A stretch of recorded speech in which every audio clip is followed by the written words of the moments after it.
백종원, 대한민국의 요리사, 기업인, 방송인, 1966년 충청남도 대전시에서 집안의 종손으로 태어났다. 충청남도 예산군에서 자라다가 중학교 시절 상경의 서울고등학교를 졸업하고 연세대학교에 입학했다. 고등학교 졸업 직후엔 잠시 서울특별시 장안평에 위치한 중고차 시장에서 자동차 중개업자로 활동하기도 했다.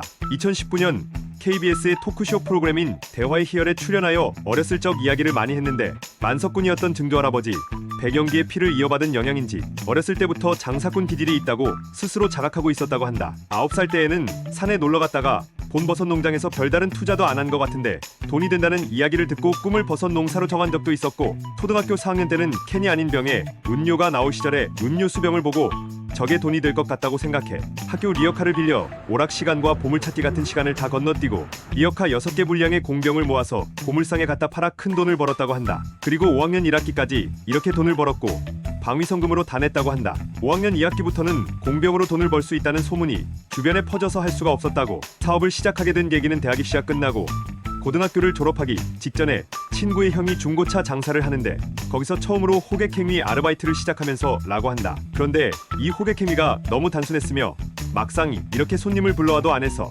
딜러들이 설명을 너무 못하고 손님이 어떤 차를 원하는지 바로 알아채지 못해서 본인이 직접 알려줘도 딴소리를 하면서 손님을 놓치는 게 답답한 나머지 직접 딜러를 하겠다고 제안했다고 한다. 그래서 딜러로 일하기 시작한 지 40분 만에 차를 파는데 성공하고 며칠 만에 차를 6대나 팔았다고 한다. 그런데 두 번째로 차를 사간 손님이 미터기 조작과 사고 경력이 있었다는 것을 깨닫고 이를 모르고 팔았던 백종원의 뺨을 그대로 후려쳤다고 한다. 거기에 충격을 받아서 자동차를 공부해야 한다는 것을 깨달았지만 거기까지는 의욕이 없어서 더는 하지 않았다고 한다. 이 사건을 계기로 장사에 대한 철학이 필요하다는 것을 깨달았다고. 빨리 그만둔 이유는 다른 구매자들도 따지러 올까봐 그랬다고 한다. 그래도 백종원이 자동차를 좋아하고 장사 수완을 익히는 계기가 된 것은 이때의 경험이 큰 도움이 된 모양이다. 처음 자신의 가게를 가지고 요식업에 뛰어든 것은 대학생 때로 연세대학교 1학년 때 아르바이트 삼아 일한 압구정동 호프집을 2달 만에 인수하면서이다. 아르바이트를 시작한 이유는 맥주를 마음껏 마실 수 있어서였다고 한다. 이때 상권이라는 개념을 어느 정도 이해하면서 아파트 단지가 있는데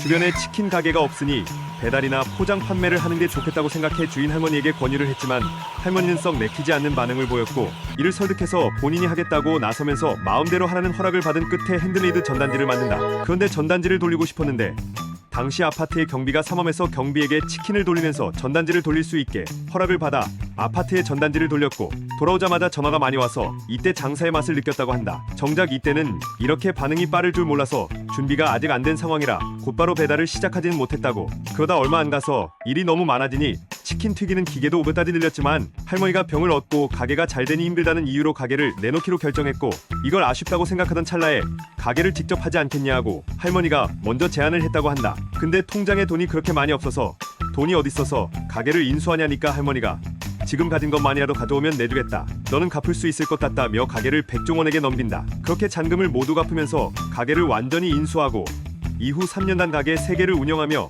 15억 원대의 자산가가 되었으나 백종원이 나이트클럽을 인수하려던 것을 알게 된 가족이 기겁을 하고 결사반대하는 바람에 대한민국 육군 학사장교로 지원하게 하였다고 한다. 어머니는 천면회 때 그간 행적을 모두 알고 있으니 허튼 생각 말고 군 복무나 열심히 하라고 하셨다고. 결국 나이트클럽은 인수하지 못했고 입대 후 가지고 있던 호프집은 염가에 처분했다고 한다. 1989년 가족에게 쫓기듯 육군 학사 14기로 들어가 육군 포병 소위로 임관하고 난 이후에 육군 제7포병여단에서 포병장교로 복무했지만 중간에 급양과장이라는 전무후무한 직책을 만드는 업적을 달성했다. 리얼입대 프로젝트 진짜 사나이 대한민국 해군 제2함대 사령부 편에서 요리대회 심사를 맡았을 때 밝힌 바에 따르면 포병여단 본부대 부관으로 복무하던 시절 간부식당 짬밥이 하도 맛이 없어서 내가 해도 이것보단 잘하겠다라고 판단하고 그냥 자신의 적성에 맞는 간부식당 일을 했다고 한다. SBS 힐링 캠프 78회에서 말하길 백종원은 포병여단 본부대 부관이었는데 훈련보다는 간부식당에 더 관심이 많았었고 간부식당을 관리하던 본부대 선임하사는 조리보다는 훈련을 맡고 싶어해서 보직을 서로 맞교환한 것이라고 한다. 이 선임하사의 입장에서는 훈련을 꼭 맡아야 했는데 그 이유는 예나 지금이나 부사관의 한직 TOP 급양 관련 보직이기 때문이다. 반면에 백종원은 군대에서 진급하는 것에는 전혀 관심이 없었기 때문에 한직으로 가도 상관이 없었고 마침 조리에 관심이 많다 보니 조리 관련 보직을 맡고 싶어 했는데 기존 선임하사는 훈련을 맡고 싶어 했기 때문에 서로의 이해관계가 잘 맞아 흔쾌히 바꿔준 것이라고 한다. 장교가 자기 임무는 팽개치고 조리실이나 기웃거린다고 여단 참모한테 불려와서 조인트를 까이기도 했지만 식당을 기습 시찰한 여단장이 밥을 맛보고는 백중위의 보직을 정식으로 인정하면서 본의 아니게 여단본부 급양사관이 되어버렸다. 그리고 그 이후로 참모 장교들의 대우가 180도로 바뀌었다고 한다. 전역 1년 전부터 간부식당의 운영을 맡아 된장찌개를 뚝배기에 담아 끓여서 내오는 것부터 시작하여 나중에는 뷔페식으로 바꾸는 업적을 달성했다고 한다. 명색이 장교인데다 음식 맛을 본 별들의 선택에 의해 간부식당 관리장교가 된 만큼 사회로 치면 수석 요리사인 셰프 역할을 하면서 피하 병력들에게 보조적인 지시를 했을 가능성이 높다.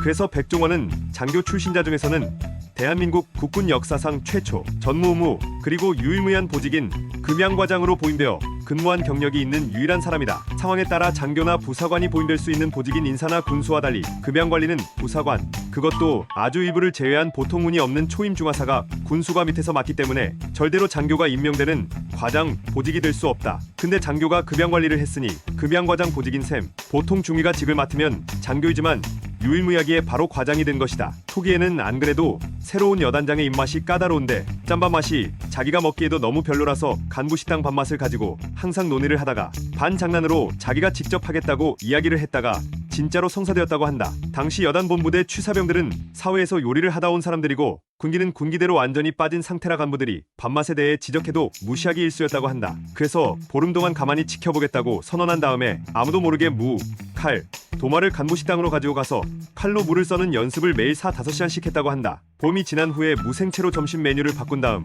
채칼이 아닌 칼로 물을 썰라고 지시하여 자신이 직접 시범을 보이고는 특유의 말빨과 연기력으로 취사병들을 모두 휘어잡고 간부식당을 장악하는 카리스마와 리더십을 보여준다. 이후에도 메뉴가 정해지면 그 메뉴에 대해서 전날에 미리 엄청나게 공부하고 당일 병사들에게 레시피를 읊어보라고 한 뒤 거기에 참견하는 식으로 모든 것을 다 알고 있는 것처럼 보이는 방법을 써서 취사병들을 휘어잡았고 이 과정에서 요리 실력이 엄청나게 늘었으며 식당을 운영하는 방식과 요령을 깨우쳤다고 한다. 예를 들면 배추를 살 때는 배추가 비를 맞으면 가격이 떨어진다는 것을 이용해서 비 예보가 있는 날 트럭을 몰고 나가 비를 맞은 배추를 트럭째로 싸게 산 다음에 이걸 병사 목욕탕에 넣어놓고 절이는 식으로 부식비를 절감시키면서 운영했고 여단장이 음식 맛이 좋아진 것을 칭찬하면서 더 필요한 것은 없냐고 물어봤을 때 식당에서 뚝배기를 끓일 때 쓰는 업소용 레인지 2대를 구입해서 찌개를 뚝배기에 넣어 배식하는 방식으로 가장 인기 있는 메뉴로 등극시켰다고 한다. 전역이 약 1년밖에 남지 않은 시점에서 시작한 일인데도 상당한 애정을 가지고 임한 듯하며 오히려 이 일이 재밌어서 외박도 안 나라고 몰두했고 그 여단장에게 1년만 더 하지 않겠냐? 라고 복무연장 제안도 받았다고 한다. 당연하다면 당연하지만 백종원은 진급에는 관심이 없었으므로 그냥 복무연장을 하지 않고 제대했다. 전역 후 1993년에 원조 쌈밥집을 인수하며 요식업에 뛰어들게 되었고 1994년에 지금의 더본코리아를 설립하기도 했지만 당시 요식업은 요리, 좋아하는 취미 덕분에 돈 좀 버는 아르바이트 수준으로 가볍게 하는 정도였다고 한다. 원래 그의 꿈은 세계를 누비는 무역업자로 본인이 가장 신경을 썼던 부분이 바로 목조주택 사업이었다. 힐링캠프 출연문에서 본인이 설명한 것에 따르면 건축 자재 유통이었다. 당시 회사명은 다인이었고 잘 나갈 때에는 한 해의 매출액을 50억 원까지 기록시킨 바가 있다. 이 당시에 온 짬밥이 있는지 골목식당에서 칼국수집 박원물 공사를 했을 때 이게 제 진짜 전공 과목이에요 라며 자신있어 했고 인테리어 업자와 함께 직접 공사 견적을 짜는 모습을 보여주었다. 그러나 여기에서 백종원 인생 최대의 굴곡이 시작되었는데 IMF 사태로 주택 사업이 망했으며 당시 자신의 수중에는 17억 원의 빚과 원조 쌈밥집 가게가 전부였었다고 한다.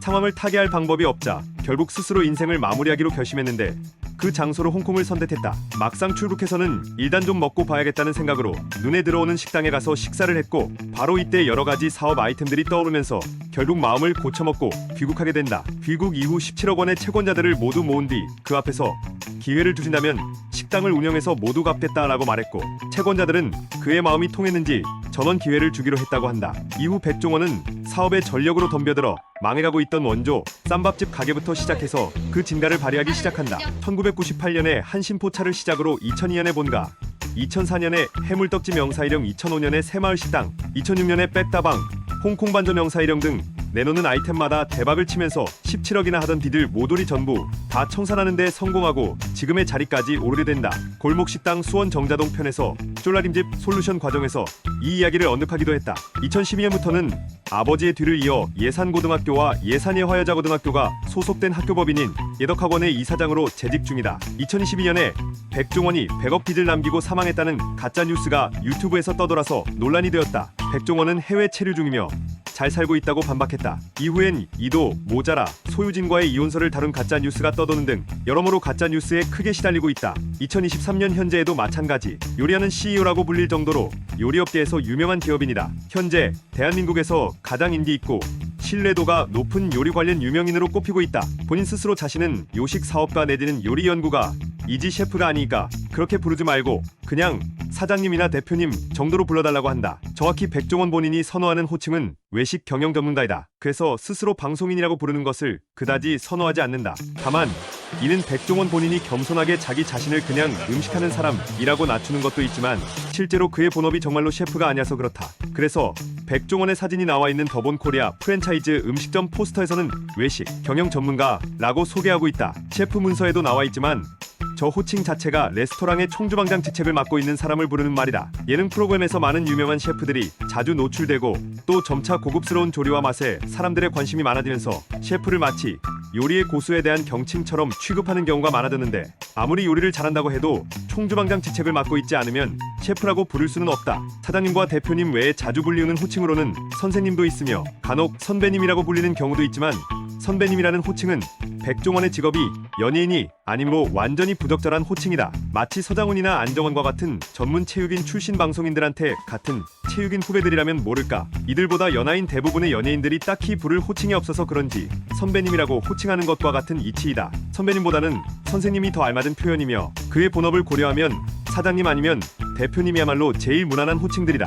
허나 유명한 셰프들 중에 한 명인 네이먼 킴은 백종원은 경영만 하는 게 아니고 본인이 직접 연구하고 개발한 요리를 판매한다는 점에서 셰프가 맞다고 생각한다고 하였다. 사실 그의 본업은 요리사가 아니라 요식기업인이다. 무엇이 어떤 식으로 히트를 칠지, 어떻게 하면 사업이 더 확장될 수 있을지를 파악하고 그것을 시행할 때의 요리의 맛이나 분위기 등의 부가적 요소들을 파악하여 문제점을 개선하는 것인데 이러한 그의 사업과정 면모가 빛을 발하고 있는 것이 백종원의 골목식당, 만남의 광장, 백종원의 푸드트럭, 고교급 시광 등의 프로그램들이다. 실제로 골목식당에서 백종원이 내주는 여러가지 솔루션들을 보면 고급 재료가 들어가거나 만들기 어렵고 복잡한 레시피가 아니라 웬만한 식당이라면 누구든 만들 수 있을 정도로 쉽고 조리 시간이 짧은 레시피이다. 이는 요리만 전문적으로 연구했다기보다는 외식 사업의 확장 방법을 1차적으로 고안하고 호불호가 크게 갈리지 않는 선에서 쉽게 구할 수 있는 재료들로 대중의 입맛에 요리를 맞추는 것이다. 특별한 경우를 제외하고는 대중의 입맛이 대부분은 매우 까탈스럽지가 않다. 만남의 광장도 버려질 위기에 처하거나 가격이 폭락한 재료들을 이용한다는 것을 강조함으로써 이러한 모습을 보여준다. 매 분기마다 백종원의 장사 이야기라는 오프라인 모임을 진행하여 사장님들에게 노하우를 전수해줬으나 현재는 진행하지 않는다. 새마을 식당, 한신포차, 홍콩반점 영사일영 본가, 미정국수 영사일영 역전우동 영사일영을 비롯한 여러 프랜차이즈 식당을 운영하고 있으며 그가 운영하는 음식점의 종류는 고기류부터 중식, 한식, 분식 등은 물론 카페, 백다방까지 거의 모든 범위를 아우른다. 대표적으로 대패삼겹살과 우삼겹을 상표로 등록했고 그 외에도 친숙한 음식들을 다루면서 실력과 상업성을 인정받았다. 이런 능력들을 바탕으로 2013년 이후 대한민국에서 손꼽힐 정도로 성공한 사업가로 자리매김했다. 15세 연하의 배우와 결혼했다는 점과 경영하는 음식점들 대부분이 가성비 음식을 주로 다루는 체인점이라 이래저래 의문스럽다고 생각하는 사람들이 많았지만 2015년 MBC의 마이 리틀 텔레비전에 출연한 것을 계기로 본격적으로 방송에 진출, 그리고 원래 PV의 한식대첩 시즌2, 한식대첩 시즌3의 심사위원으로 나와서 요리 및 식재료에 대한 해박한 지식을 과시하면서 일명 백화사전으로 이미지를 완전히 쇄신하여 뛰어난 능력을 입증해냈다. 또 충청도 사투리 특유의 구수함과 친근함에 타고난 예능감까지 선보이며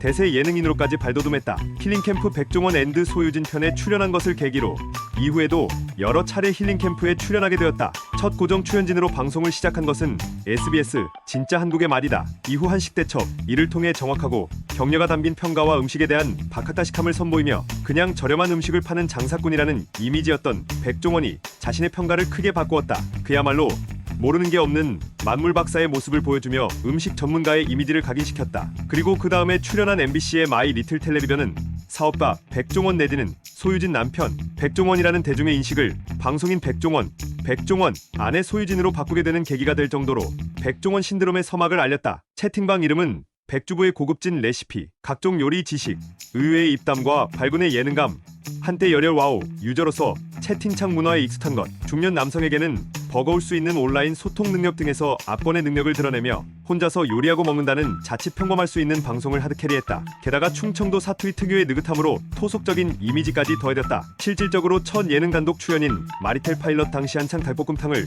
요리 중에 음소거가 됐는데도 당황하기는커녕 오히려 풍부한 표정과 제스처로 마임을 구사하며 스케치북에 정성껏 레시피를 적는 모습에 푸드 액추얼리 백종원의 스케치북이라는 찬사를 들었다. 백종원은 과반수를 넘는 60% 이상의 시청 점유율을 자랑하면서 다른 출연자들의 시청률을 전부 합쳐도 백종원 한 사람을 모시기는 넘사벽이자 최종 보스로 군림했으며 세계의 3대 독재자 북한의 김정은, 마리텔의 백종원, 복면가왕의 김현우라는 말이 기사 타이틀로 쓰일 정도였다. 일반적으로 인기를 끈 음식 관련 인물은 셰프인 경우가 많기 때문에 백종원과 관련해서도 이에 대해 인류 셰프가 아니라는 식의 비평이 있었으나 사실상 그는 요리 연구가이자 사업가이다. 때문에 단순히 요리 스킬 자체에 대해서는 어지간한 주방장들 못지않게 뛰어나기는 하더라도 엄밀히 말하면 한국에서 인류급이라 부르기에는 부족하다 할 수 있다. 그러나 오히려 이런 모습에서 대중에게 더욱 친근하게 다가설 수 있었던 것. 다른 여러 유명 요리 연구가들이 소개해준 레시피는 일반 가정집에 구비하고 있다고 보긴 어려운 재료가 많다 보니 대중에게는 집에서 먹다 남은 캐비어,